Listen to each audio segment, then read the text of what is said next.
Good day. I'm Maria, and this is Harper Bronsan, and we are here. This is Startup Mentor, and this is the mastermind group for this group on school. And today we have this special guest, Harper Bronson, who is a consultant and project manager, and she's worked for a number of big companies. And we've brought her on to get some ideas of how to start planning a project when you're working on your startup. So, Harper, for people that don't know you, can you just give a little background of Yes, yourself? thank you, Maria. My name is Harper Bronson, and as Maria stated, I have a lot of varied industry experience. I've worked predominantly in the Fortune 500, 100 space for companies such as Monsanto Bayer, McDonnell Douglas, Boeing, AT&T, Pfizer, as well as some startup companies, software companies such as Oracle, startup companies like InMoment, as well as nonprofits. I've been on board of directors of nonprofits and then actually employed by a nonprofit as well. Wow. And do you see any differences when you're working with big companies and small companies? No, not really. It's the same. You have the same communication issues, stakeholder issues, politics, misconceptions on how things should be done. So, again, whether it's a large company, a nonprofit, or a smaller company, it's really the same. So, And it's, oh, excuse me, and it's also the same from industry to industry. mm, For instance, the companies that I listed, vary a lot from more of the scientific to the fintech to aerospace, and the skill set is very transferable. You might need to gain that particular industry knowledge. That's where you would use subject matter experts, SMEs, along with doing your own due diligence and research. but you've consulted on things other than project management, also IT, correct? Correct. Normally, it's within the information technology space, whether it's software development. My expertise is really coming into projects or programs that, to use the term, are off the rails and behind schedule, over budget, and they need someone to come in, reevaluate, assess, and get it back on track and deliver Oh, wow. Okay. Yeah, that's so you come in at the worst it. time. I do. I do. Yeah, I never get it right out of the gate, out of the get go. No, I'm the one that's up 24/7 making sure it all gets done.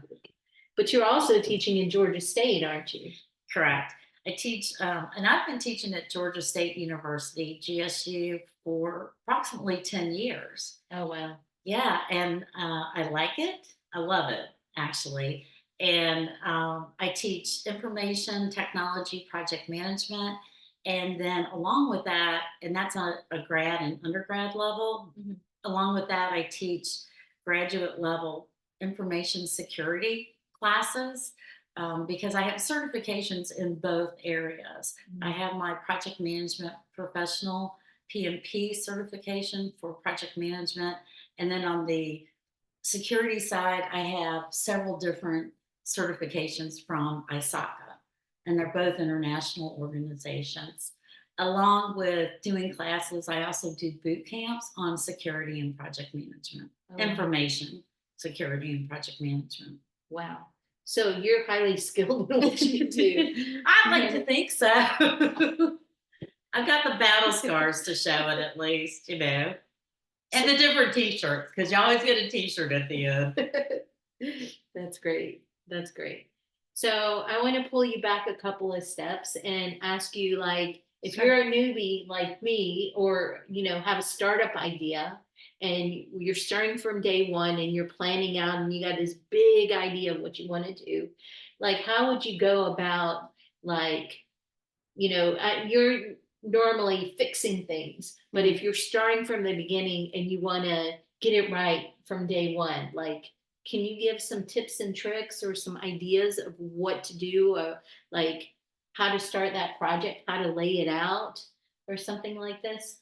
Sure. I think immediately when you ask me that question, what comes to mind is, when I come in at the end and the project's in the ditch, I step back just like you would if you were going to begin the project from the beginning Mhm. and really take a look at what's the end goal? What are we trying to accomplish for the organization? How are we going to bring value?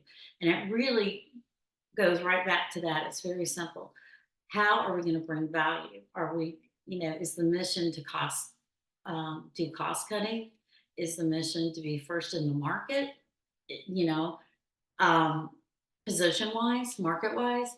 So you really need to have a clear definition to begin with. Step number one of what the end goal is. What are you trying to achieve for the organization?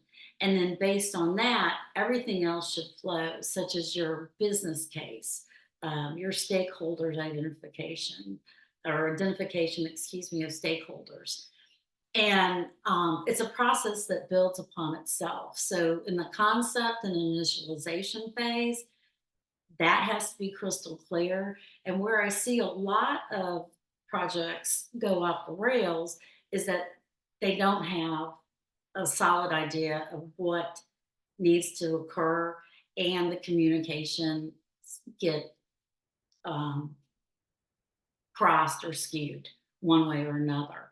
So it really goes back to definition of requirements. So you start with the end in mind. I Mhm. want to build this widget and I want to sell it to hospitals, let's just say. And then so now you have the end in mind, and then I guess you backtrack of the steps required to get there. Yes. Hmm. Okay. And And you what might not know all the steps going forward. And nothing is without change. And I like to point that out to individuals that just because we nail it down now, there are parts that you don't know what you don't know, right? So you have to be flexible. Just consider change is inevitable. It's going to be part of the process. And that's where you need to have strong change management procedures, processes in place. Change is okay. You don't want to add additional change every time you turn around. That's why you really need to have a solid definition of what you're doing. But you should anticipate and expect that changes will come up. and how do you said strong change management. Can you just define that a little bit? Like, Sure. how do you have that? What does that look like? Yes. So let's say we're in the office and I just come up to you and you're my developer or the developer. And I say, if we could just get this one feature, I know it's really easy to do. It would make everything really so much easier for the end users, us and our department. And you saying, because you're such a crackerjack coder and developer, yeah, I can do that in 3 seconds. So you go off, you code it, I'm happy, but it breaks something down the road, down the line. Well, as the project manager, if the project manager isn't aware of it, it starts to snowball where people are like, well, how did this get introduced? Or what's happening now with the system? So it needs to be a formal process, and it needs to be evaluated before changes just occur, whether that's fixing a typo on a page, because every time you touch code, you can enter an error into it, right? That manual error, which you don't want to do. So formal change management is that you have a process in place where you have an intake process of the changes coming in. Mhm. They're evaluated, they are scheduled or planned, and that doesn't matter if you're using the waterfall method or an agile scrum method. in the software development life cycle. It's evaluated, it's executed, and it's implemented. And what is the waterfall method for someone like me that is not in the software field? What is that? I'm just curious. Yes. So the waterfall is it looks like a waterfall. Okay. So you have you're planning, then you go into development, execution, control like this. And that used to be the standard until Agile really took off within the industries. And I will say, I haven't ever seen a true Agile environment. I usually see a hybrid of it. Mm. And waterfall is where you do one phase, then you do the next phase. It's all very sequential, right, as you're going down. And this was great, really back in the day. But what came about was that the longer the project goes, the longer it takes to implement because people in their mind think, oh, I don't have to do that. That's not going to deploy till next year. So you have that potential school effect, homework effect, where you wait to the last minute to do it. Mm. And so with the Agile Scrum method, you have what are known as sprints. And they are usually 2 weeks in length or duration. That can vary, where you go through the requirements for that particular sprint. Okay. And it's immediate feedback. You're not waiting as in a waterfall method till it gets to testing after it's been coding, after it's been coded and developed. Sure. Yeah. So again, both methods work. You need to just have a tight project manager who has control the reins over what's going over or what's going on in the entire project. Okay. And in a startup, if you're wearing every hat under the sun, and you have to be your own project manager early on, then how do you plan things out if you're not a big company? If you're It the same way. You have to really solidify the definition and the requirements, and then based on that, you're going to be coding and testing. Quality is another major component within your project, and then execution and into production. so you're testing along the way as you're going.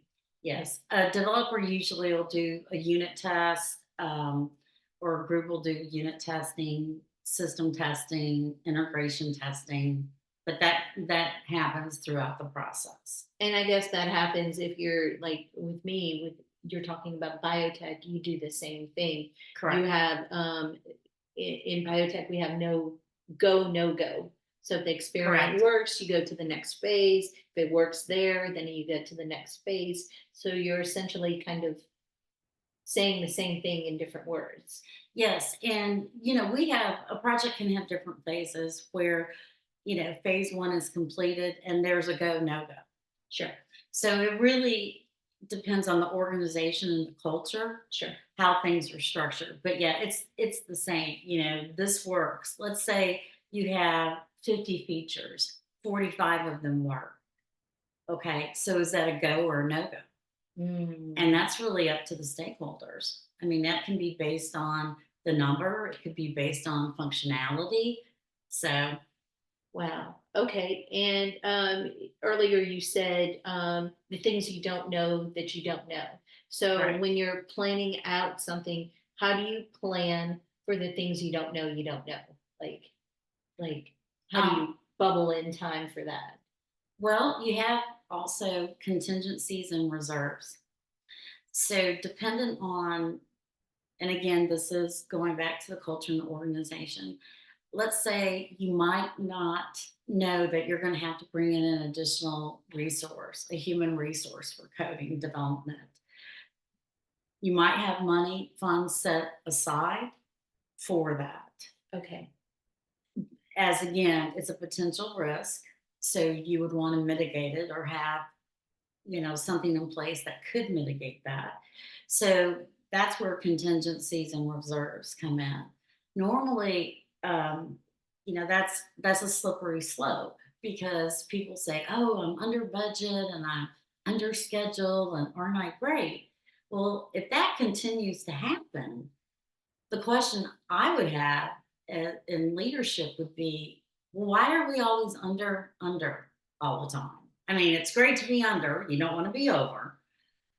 But to me, that indicates there's an issue with the estimates. Okay. Okay. So you need to, again, be accurate in your estimates from based on what you know. Oftentimes people will pad estimates thinking, oh, you know, it's going to take 40 hours when really it's only going to take 20 hours. Well, that's not good because you're not being accurate. So you want to be as close as possible. What I have seen is usually a variance between 0 and 10% or 5 and 10% regarding monies as well as schedule. So do you put in a 5 or 10% budget, buffer in any budget that you put together? Depending on the organization, yes. Okay. Okay. Now, some organizations, no, they want it as close to the bone as they can get it. Okay. Okay, good. And are there any other what are the things that people mess up on when they're putting or forget to plan for when they're putting together a project? Where do people mess up? Well, I think it's in the beginning, and I also think nailing down the requirements and the goals. I also have seen communication is a real big key, and I often play in my classes this game called telephone, Mhm. where you have a group of people, and I would come up with an initial sentence. I'd whisper it to you. You'd whisper it to the next person, so on and so on. And then the last person would tell us what the sentence is. And normally the sentence is not the same sentence that we started with, right? And everybody laughs because it's funny. You get these really wild, crazy um, uh, sentences. First of all, it usually doesn't make sense, and it's not anything like the original. So communication, and we even have a formula in the PMBOK, which is the project body of knowledge, that, of course, the more people you add, the more opportunities to enter into miscommunications occur. So communication is key, and whatever media, excuse me, that you want to use, whether it's in person, phone call, text, documents, on SharePoint or Google, whatever you use, whatever tools, it needs to be tailored to that specific individual or audience. Mhm. And then making sure that people, along with communicating the goals, what are their responsibilities and what are they accountable for? Oh, okay. Okay. Because oftentimes you'll hear people say, well, I didn't know I was supposed to do that. Well, nobody told me, right? And so that's when you can utilize different tools like a document or a tool called RACI. And it's RACI, and that is for your roles, accountability, who's responsible, who's accountable, who just needs to be consulted or informed. Oh, wow. Okay. So that also helps you as the PM and the team and the stakeholders, senior management know, okay, well, I'm responsible for this. I have to get X, Y, and Z done. Oh, I'm responsible for ABC. So to clear up any kind of confusion in the roles and responsibilities, that's a good tool or a similar tool that you might want to use. And something I always do on, my meeting minutes and agendas is I always have on there, what is the purpose of this, of what we're trying to solve? So people know, and it might be redundant, it might be hammering a point home, but it's like, look, we're here to, decrease costs by 50%. Okay, well, that's really significant. And people need to know that. And how are we doing that? Is that by developing a new software. Hey, we are here to um, rid this population of some type of disease. How are we going to do that? So just making sure everyone's crystal clear about the function of what you're doing on a project, because a project is a temporary endeavor. It has a start and a stop. It's not a continuous process. It's like a cake, right? You bake a cake, you have all your ingredients, you bake it, you eat it, it's gone. It started and it stopped. It's not like you're on an assembly line where you're doing autos, right? And it just continues and continues and continues. Nuggets of wisdom. But I love the Stevic synapse, start with why, and then have that on your documents and whatever to always remember that's your goal. And that's the reason, because people can get lost in the journey. And then so if you're all constantly reminded that this is your goal, this is your destination, then you make choices based on that. Yes. Fantastic. Wow. Thank This you. has been, yeah, you've got lots of nuggets of wisdom in there. So that's awesome. Do you have any other final parting words or for anyone trying to start a project? Sure. First of all, I always show a cartoon in my class where it's regarding a tree swing, and it's pretty well known out there, where you have a, a graphic of a tree with a swing. This is what the engineers think, and of course, looks completely different than the next graphic, which is this is what um, the business owners wanted, completely different than this is what the testers thought. And unfortunately, I don't have it, and I wish I did, because at the end, it's all these the trees split in the middle, and you've got the ropes and the tires, and then you got one that's got a whole series of tires. And then at the end, the only thing the end user really wanted was just a normal tire swing. Oh. Right? Just a string with a tire on it. But it went through all these generations or gyrations. So if you don't think you need project management, that's probably a good sign that you do. That's funny. We'll try to get that. We'll try to get that little graphic And post it. and Sure. post it. Yeah. I'd love to. Awesome. So thank you so much. This has been awesome. You're welcome. Full of nuggets of wisdom and things that I can take and use, as I'm planning my next project. And we'll put some contact information for Sure. you. What's I guess what LinkedIn is the best contact for you? Yeah. And Okay. if anyone has any questions, I mean, I love project management. I've been doing it for a while. So, I can talk your ear off about it. Feel free, if you got a question, to let me know. Okay, cool. And if anyone's interested in joining our mastermind, we have it over at school. So it's for startup founders and pre-seed and seed. So, okay, well, thank you everyone for coming. And thank you, Lisa Harper, for showing up and doing this. And we will see you next time. Thank you. Bye-bye. Bye.